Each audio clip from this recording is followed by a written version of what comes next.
Padpad nga ulit tayo dito sa pinakamalupit na hukayan sa Malate. At ang malupit, 20% off discount sila. Dito lang to sa corner ng Mabini, Santa Monica Street, malapit sa Robinson's Ermita. Wala natin to sa malupit. Syempre, meron dito triple white. Ayan mga boss, hindi to Stan Smith. Ito yung Adidas na Adicross. Pang golf ata to kasi tignan nyo yung outsoles. Meron siyang spike. Ang ganda pa ng condition niya at authentic itong sapatos na to. Nandito siya ng 1,800. So bale 1,500 na lang. Pero yung ganyang condition mga boss, okay na okay oh. Adidas Ultra Boost na collaboration sa Lego. Ayun, nakikita niyan, parang Lego, 'di ba? Meron na nga lang siya yung typically na issue sa Ultra Boost, which is naninilaw na yung midsoles. Suede yung toe part niya mga boss. At medyo madumi nga lang siya, pero kung gusto niyo to, kaya pa to linisin ng Shoe Express. Alam niyo mga boss, basta panlinis ng sapatos, Shoe Express. Available yan sa lahat ng selling platforms. Kung gusto niyo umorder, gamitin yung promo code natin na ShoeBoss. Automatic yung 10% off tapos free shipping. Meron dito mga naligaw din na Air Force 1 na low cut at meron din ng mid cut. Ito yung Air Force 1 low na Himalayan rhubarb. Nilabas to noong 2021. Parte to ng eco-friendly campaign ng Nike. Ito may sapatos dito. Sa malayo mukha siya Adidas Stan Smith, pero pag nilapitan nyo, tingnan mo ba? Pero sa malapit. Ayan na.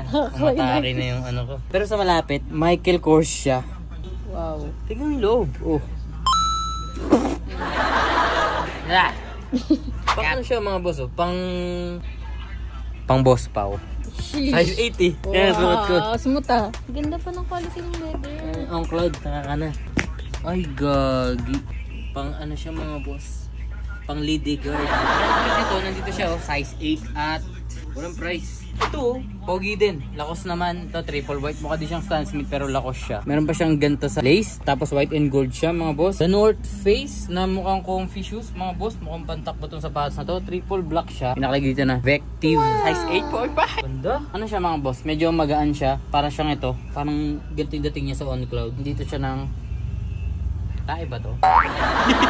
Tae ito. At ito na nga yung sinasabi natin na Jordan 1 Pass the Torch, yung huling sapatos collaboration ni Kawhi Leonard sa Jordan brand bago siya lumipat sa New Balance. Yeesh, yan yung logo ni Kawhi. Tapos meron dito na 2014 since siya yung finals MVP ng Spurs ng 2014. Masakit man bilang LeBron fan, pero ang lupit ni Kawhi ng 2014. 1,889 din siya, so bali 1,500 na lang din to. Nandyan si The North Face. Siyempre, hindi magpapahuli si Columbia. Comfy shoes din siya, size 11 at nandito ng 1,500 at authentic tong sapatos na to. Ito, New Balance 99 to naman, made in USA to. Nandito ng size 11, kaso nga lang, medyo malala na nga lang yung heel at saka toe drags. Medyo nakakatuwa yung mga sapatos sa ukay ngayon, sumasabay na sa comfy era. Yung mga sapatos na, ito, tingnan nyo, sobrang gaan no? Oh, kung naka-follow kayo kay It's All Good, updated kayo kung paano mag-innovate yung Vans sa mga sapatos nila ngayon. At alam ko kasama to dun. Ito maganda pa to, medyo madumi lang din talaga siya mga boss. Ito suede yung uppers, pero basic lang yan sa Shoe Express. Marami na tayo nilinis na suede. At pwede nga yun sa lahat ng materials. Ito mababa na to sa 1,000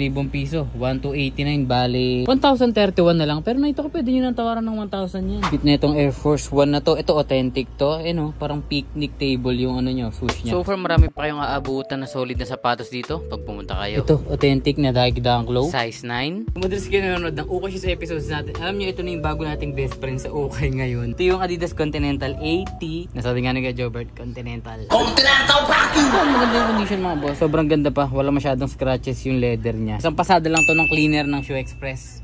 Gumukhang brand itong sapatos na to. Ganito yung lagi nililinis natin. Itong sapatos na to, medyo agaw attention siya kasi ano yung ano nyo. Parang itong hinawakan natin kanina, eh no, medyo translucent siya. Pero, pagbukas ko ng loob, wow! Adidas Prada. Ay, ano, kasi tingnan mo may Prada sa likod oh. Maganda nga. Kagi, ang ganda. Yun lang yung issue niya talaga madilaw. Pero ang ganda ng loob oh. Hindi, na-stun ako. Parang legit, ano, mesh. Na-stun ako sa ano niya. May ito mo sa ukay to. Authentic to. Authentic. Ito, isa pang authentic na New Balance. Ito yung 880 V6 naman. Size 6.5 siya at 711 na lang. Ito, may Jack Purcell dito. Ito, magandang alternative to sa Converse. Meron din siya, 1,031. Marami pang malupit na sapatos na nandito pagpunta nga natin. At kung mahilig din kayo sa mga boots, yung mga Timberland, sa mga taga Quezon nga pala dyan, pwede nyo bisitahin itong The Project. Naglilinis silang sapatos at ang gamit nila, Shoe Express. Sana na itong New Balance 2002R na to. Aso nga lang, may butas dito. Syempre, hindi rin mawawala yung mga iconic silhouettes na Nike Air Max 97. Nandito naman to ng size 8.5 tapos 1.5 din. Pero syempre, yung mga mahilig talaga sa Doc Martens, ay, meron dito. Ito nabibenta to dati lang nasa 12,000 pesos mga boss, mga 2023. Pero dito, 589. May heel drags na nga lang na ganyang kalaki. Pero 471 na lang.